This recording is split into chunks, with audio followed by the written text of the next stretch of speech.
another good question. Yes, sir. If God knew all and still knows all that is going to happen and did happen, then why do you think that he would have created an angel that would fall away from him and in the end become what we call the devil today, to go out and try and deceive God's people into falling away from the faith? What is the relationship between the devil coming out of it and the fact that God would have known about it?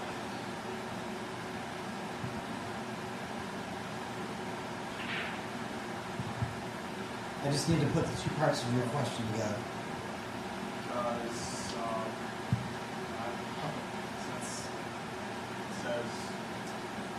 Well, all right. Let me bail you out a little bit. Here's the basic premise of the question was, if God knew and He sat down and said, I'm going to create the world and I'm going to do all this stuff, and he knew as soon as he put pen to paper that everything was going to go to HE hockey sticks in a heartbeat, then why did He let it happen? Well, I don't know why.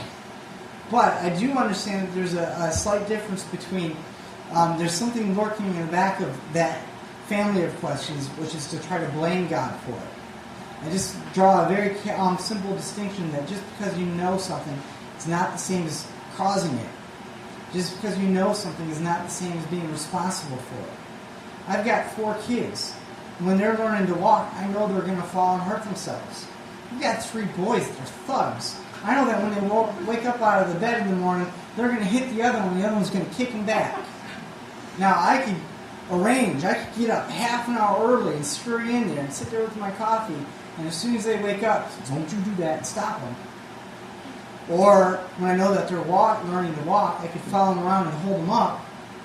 They're never going to learn to walk that way. They're never going to learn how to behave. So I think the kernel of the answer to your question is, what does God want to get out of it? Because maybe what God wants to get out of the creation that falls away is bigger than what you can imagine He would want. Maybe it's important to God that we get up in the morning and kick each other in the shins and learn how to grow up and eventually do the right thing and do the good thing and things of that sort. And that in the very end, when it's all said and done, there will be a whole race of people who love God. Not because they were made that way, but because they wanted to. And maybe for Him it was worth it to endure all the pain and suffering and the falling away and things of that, to have these people who rejoice in God. I think something like that is probably the case, but there's no way that I can perform that calculation. All I know is that in smaller affairs, I already live in such a way with my kids and the people around me. I already know that just because I know that the kids are going to do something doesn't mean that I'm responsible for it in every case. And sometimes I'll let them do it, even when I know it'll happen. And if I didn't do that, they won't grow up to be adults. So if you want kids to grow up to be adults, you just got to sit back and buckle up, I guess, sometimes. Now, I've been informed that I only have 1 minute left. One more question. One more question. Okay. I'm going to go all the way in the back there.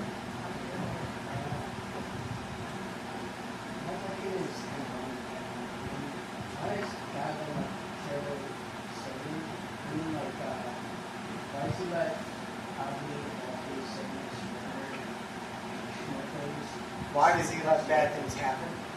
Yeah.